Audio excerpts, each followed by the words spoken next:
Hi guys! Ako naman ay magbibideo. Long form video naman ako dahil simula nang dumating ako galing Manila, nakipag-birthday ako sa dibo ng aking apo. Wala pa akong nabibideo sa sarili ko. Lalo pat lagi naman akong walang data or walang internet. Sa madalit salita, walang signal. Kaya ako hirap makagawa ng video o ng content. Ako po, pag ako naman nagde-data, Diyos ko po, ang aking mga apo laging naka-hotspot. Kaya ubos din halos. Diyan sa CR. Ako ay naghihimay ng gustong-gusto naming gulay din sa Batangas, sa bukid. Damo lang pero kinakain. Gustong-gusto ng mga Batanggenyo ang salsalera. Bisaya man. Yan oh.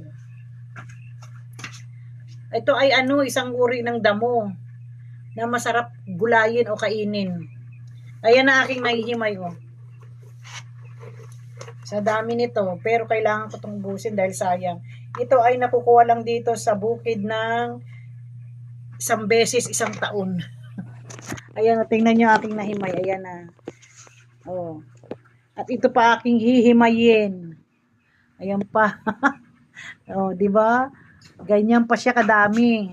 Ito na itapos. Ito ay hindi pa. Oh. Oh, ito ay hihimayi. Ito ay nahimay na. Oh. Nasa planggana na. Huhugasan na laang yan. Ang sarap kasi, sa promise. Mapait siya pero masarap. Alam niyo yung dahon ng ampalaya? Ang dahon ng ampalaya ay sinasalad din. Ito'y pwede rin saladin. Oh. Saladin, pwede rin ito. Anuhan mo lang siya yung babantuan mo lang siya ng mainit na tubig hanggang sa ma-half cook siya. O tapos isalad mo na, itimplahan mo na ng mga pangsalad na panimpla. Ayan siya ganyan Sarap siya, promise.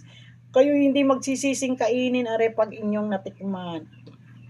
At the same time ito ay maraming nakukuhang sakit. I mean yung nagagamot na sakit. Kung ano man yung mga sakit-sakit nyo sa katawan at pag kumakain kayo